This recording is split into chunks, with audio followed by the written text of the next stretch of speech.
From MTN News, this is Montana This Morning. They had a couple of other areas in the state that they might look at.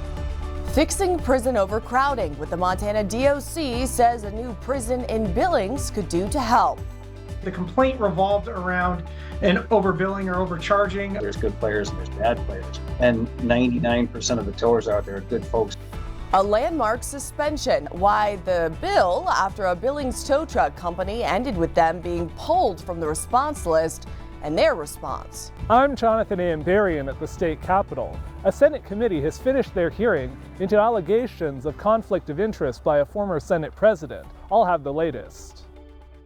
All righty, lots to come. Miller, good morning and welcome to Montana This Morning on this Tuesday, March 18th. I'm Augusta McDonnell here with Miller Robson. And good morning, everybody. Waking up to rain now. It's starting to transition to all snow here in Billings. There was some rain earlier this morning, so we do have some slick roads out there. Visibility, watch out as the snow really starts to come down. We got some blowing snow issues out there, so just not the best start to your day. Yeah, it's a great shot there from the Stockman Pink weather cam. You can see the snow coming down along King Avenue. Well, let's take a step back in time. Yesterday, we hit a high of 50, so boom, right on target where we should be. Going to be cooler today, though, with highs in the 30s and 40s as the system makes its way through. Our low yesterday of 34, about 7 degrees above average. Top gust yesterday at the airport, 38. We had the rain coming in last night. So we had almost 2/10 of an inch before midnight. And so that's put us right where we should be in terms of the month. Moisture totals, we're still pacing ahead for the year. Snow totals, we're still in the hole by 3.5 inches, but we could make up some ground with this snow coming in at the moment. And for the season, close to 4 inches pacing ahead. But there you can see this area of low pressure down to our south has come up a little bit farther north than anticipated, so it's pushing more of that moisture deeper into the Q2 viewing area as the snow is coming down. Let's talk temperatures right now. We're sitting at 32 at the airport. Humidity at 100%. That means it is completely and totally just saturated out there. We're tapping into that with that snow and that rain. Temperatures across the area in the 20s and 30s. So winter storm making its way through. We'll talk about that. And of course, spring coming in Thursday morning. Will we have spring-like weather moving forward? Take a look coming up too. Much to come, Miller. Yeah. Thanks so much. We'll check back in with him in a few. But our top stories this morning start with a new women's prison could be headed for Billings. The Montana Department of Corrections says the Magic City is on the short list, along with 3 other locations across the state. The need comes after years of overcrowding at the current women's prison here in Billings on the city's south side. Our Charlie Kleps dives into those plans and how realistic they are. If Yellowstone County is selected as the location for this additional women's prison, county commissioners say the facility will be built here, near the Yellowstone County Detention Facility, which is currently in the process of being expanded itself. It's certainly not going anywhere. Crime is a constant that will always draw the focus of law enforcement. But in a time when empty cells like this are hard to find, that job becomes even harder. Our rated capacity is 434 inmates at the jail, and we regularly run, 600 plus inmates there. That's the current state at the Yellowstone County Detention Facility, which has notably been over capacity for years. The state women's prison in Billings isn't doing much better. I believe that they are at capacity because we are holding some adjudicated state female prisoners. There are 52 total female inmates around the state awaiting beds at the Montana Women's Prison. 37 of them have been waiting for longer than 30 days. If they want to build something in Billings, we're waiting for them to come back to us. And right now, the Montana Department of Corrections is looking into building an additional women's facility in either Billings, Anaconda, Deer Lodge County, Jefferson County, or Butte. We have had talks with them.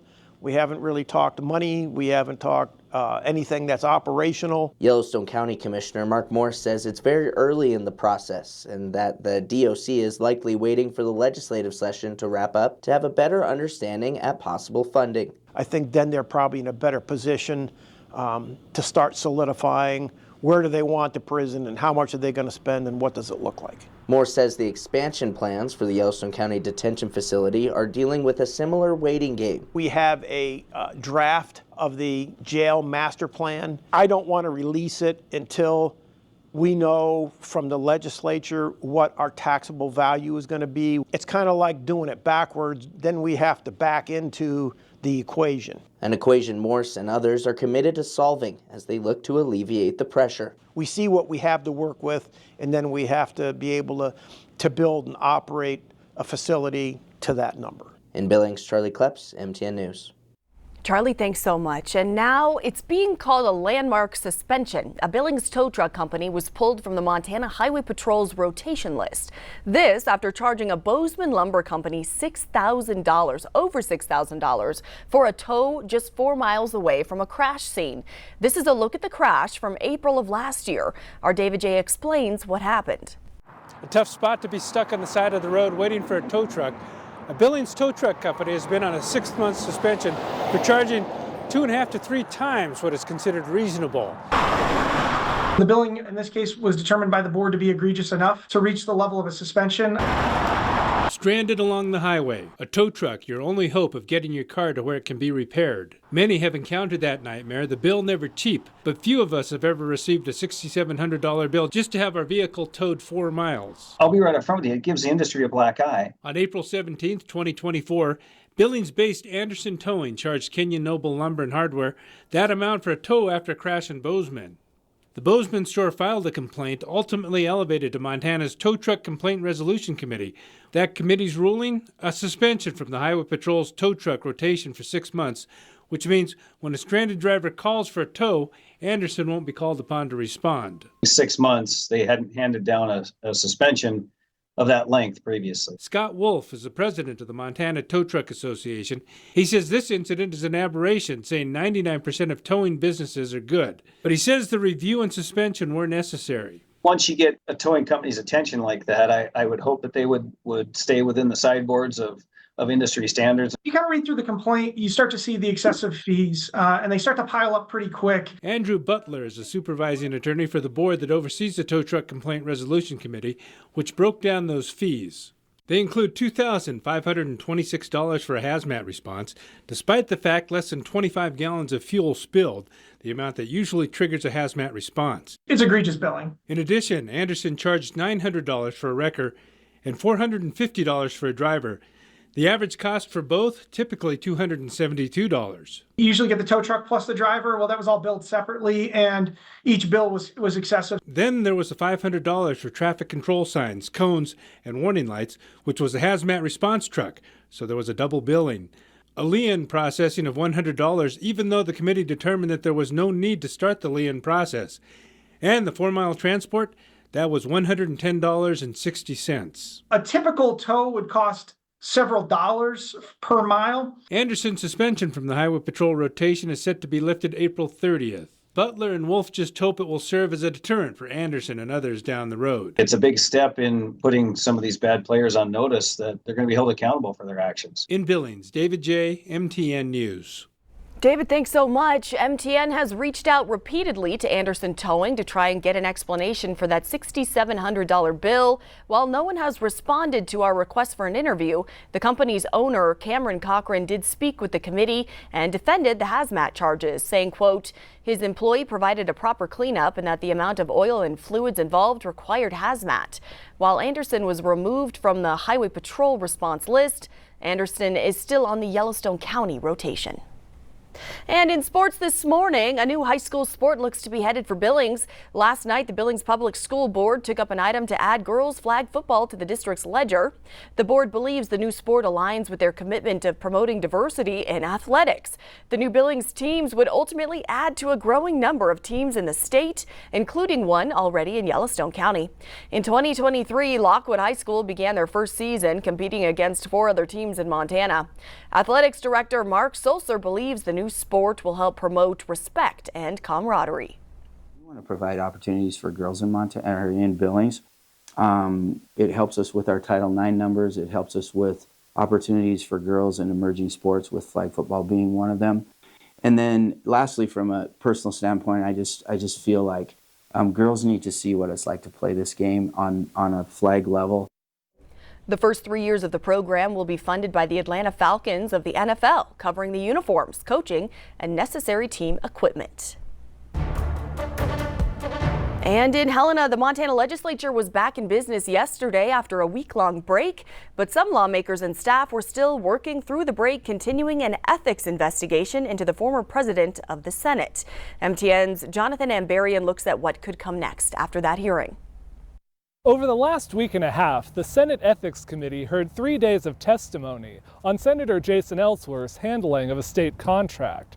Now, the committee is working on a report they'll submit to the full Senate as the chamber considers whether to pursue any further action against Ellsworth.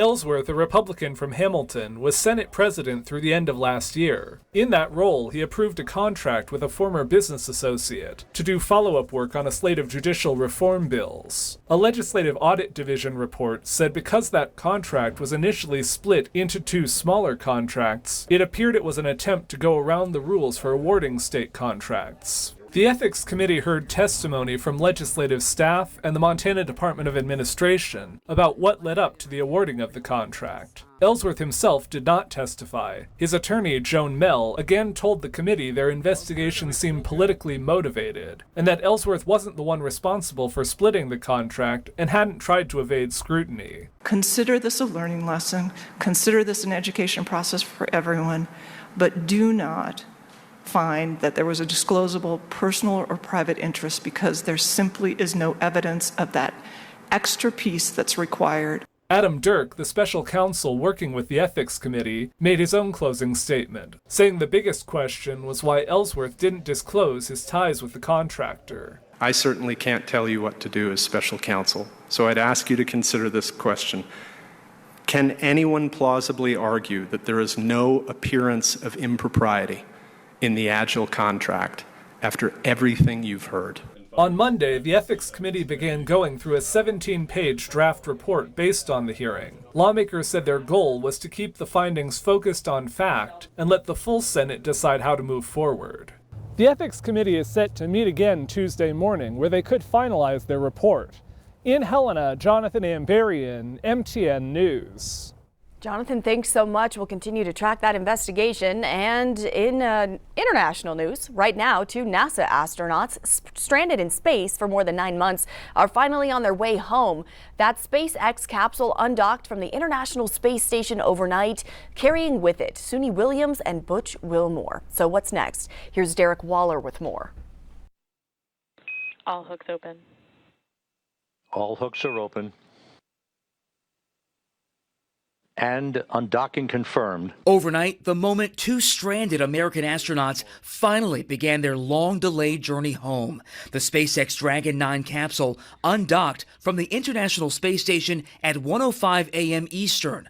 Among the 4-person crew, Suni Williams and Butch Wilmore. The pair embarked on a planned 8-day research mission last June, but propulsion issues forced them to stay in orbit for more than 9 months. The other 2 crew members on board, a Russian cosmonaut and another NASA astronaut. Ignition and liftoff. Williams and Wilmore's replacement crew, led by Commander Ann McClain, launched Friday from the Kennedy Space Center. On Sunday, the veteran astronauts welcomed them aboard. It was a wonderful day. Great to see our friends arrive. You can hardly even put it into words.